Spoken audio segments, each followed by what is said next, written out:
The most dangerous moment of your day is the exact second you believe the hard work is over.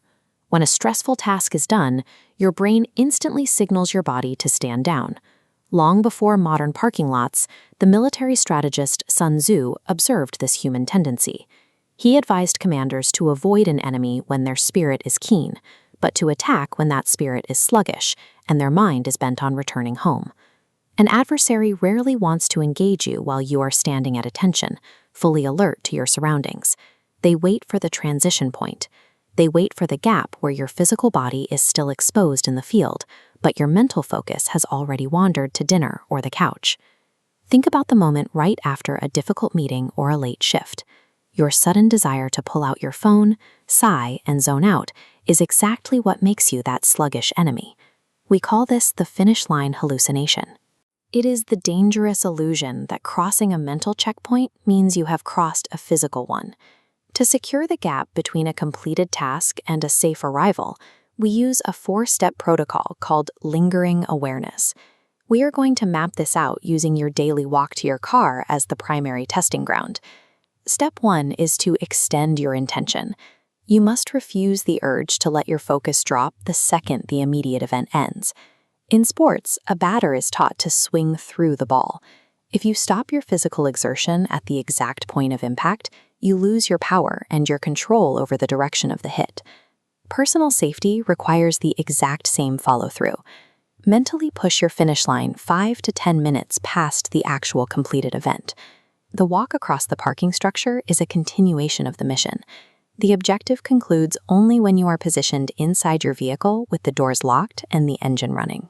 By treating the entire transition phase as an active encounter, you eliminate the premature drop in situational awareness that predators specifically look for. Step 2 is the deliberate environmental rescan. The exact second your primary task concludes, you must break your visual fixation. During a stressful task or a complex negotiation, your focus naturally narrows to the problem right in front of you. Once you step away, your vision needs to expand to take in the broader context. Physically turn your head. Check your left and right periphery for secondary risks or changes in the room that occurred while you were occupied. Take a moment to actively notice who has entered the space and actively note who has left it. This deliberate rescan actively signals your brain that the environment has shifted, keeping you positioned as the primary alert actor in the room. Once a high-stress task ends, your body's immediate, natural urge is to dump all its built-up adrenaline and physically collapse. Step 3 counters this crash. You must use a controlled, deliberate breath to maintain your structure. This protocol breath is an active stabilization tool. It is designed to settle your heart rate without the total loss of muscle tension that accompanies a standard exhale. When you let out a heavy sigh of relief, your nervous system triggers a rapid stand-down. As your blood pressure drops and your posture slumps, your brain enters a sluggish state, a mental fog that significantly slows your ability to process and react to new environmental threats. Breathing into awareness settles the heart rate while keeping your senses wide open, ensuring your judgment remains sharp during the vulnerable transition window. Step 4 is the deliberate physical transition. You must translate your mental readiness into authoritative physical movement.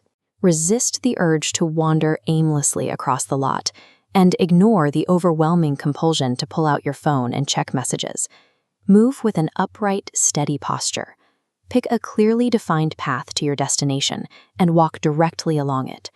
Conveying tired, slouching body language broadcasts that your attention is offline, making you an ideal target of opportunity. Purposeful movement communicates to any observers that you are entirely present and still on the job.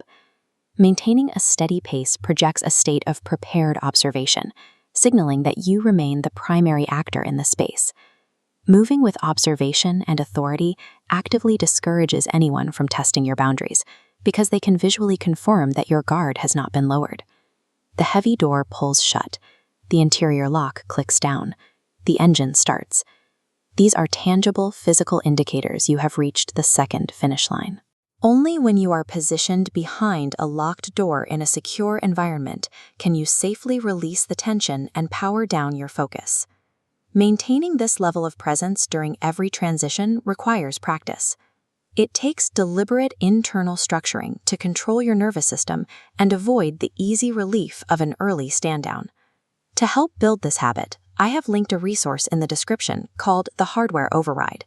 It is a specific map designed to help you stop internal focus leaks and permanently build an authoritative, steady presence. Personal safety is an unbroken thread. The finish line is a hallucination that invites risk. Refuse the early exhale and stay present until you are actually secure.